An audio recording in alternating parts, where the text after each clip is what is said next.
ছাত্র জনতার অভ্যুত্থানে গত ৫ আগস্ট আওয়ামী লীগের পতনের পর পালিয়ে ভারতে অবস্থান করছেন ফ্যাসিস্ট স্বৈরাচার শেখ হাসিনা। সেখান থেকেই দেশকে অস্থিতিশীল করার নানামুখী চক্রান্ত করে যাচ্ছেন তিনি। সামাজিক যোগাযোগ মাধ্যম ব্যবহার করে বিভ্রান্তিমূলক বক্তব্য দিয়ে নেতাকর্মীদের প্রতিনিয়ত উস্কানি দিচ্ছেন হাসিনা।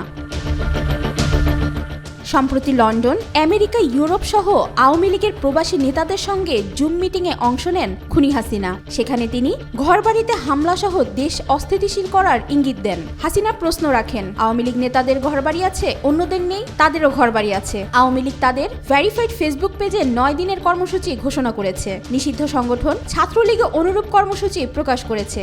এটি নিয়ে সতর্ক অবস্থানে প্রশাসন।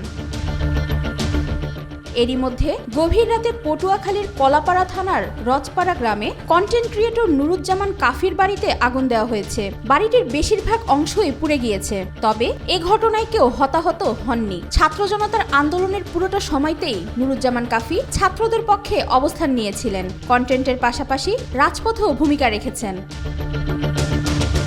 কাফির বাবা জানান, তাদের পুড়িয়ে মারার জন্য এমন নেক্কারজনক ঘটনা ঘটিয়েছে। আর কাফির অভিযোগ, আওয়ামী লীগের দোসররাই তার বাড়িতে আগুন দিয়েছে। দুই পাশের দরজায় বাইরে থেকে আটকানো ছিল,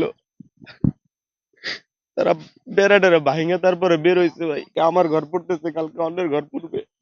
পুরোই না, শুধু এটা মানুষ মাইরে ফেলানোর মতো সিস্টেম করে। আমি তো জুলাই আগস্ট আন্দোলন করেছি, আমি তো 32-এর বাড়ি ভাঙার সামনে ছিলাম।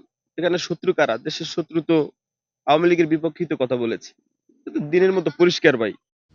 গোয়েন্দা প্রতিবেদনে উঠে এসেছে, আওয়ামী লীগের কর্মসূচিকে কেন্দ্র করে হিন্দু সম্প্রদায়ের বিভিন্ন স্থাপনা সহ দেশের বিভিন্ন স্থানে গুপ্ত হামলা হতে পারে। টাকার বিনিময়ে বিভিন্ন কিশোর গ্যাং ও সন্ত্রাসী গ্রুপকে ব্যবহার করা হতে পারে। প্রায় অর্ধশতাধিক আওয়ামী লীগ সাবেক এমপিদের হোয়াটসঅ্যাপের একটি গ্রুপ থেকে সরকার বিরোধী আন্দোলন সংগঠিত করার চেষ্টা চালাচ্ছে। এছাড়া কারাগারে থাকা নেতারাও সরকার উৎখাতে বিভিন্ন ষড়যন্ত্রে লিপ্ত থাকার কথাও উল্লেখ আছে।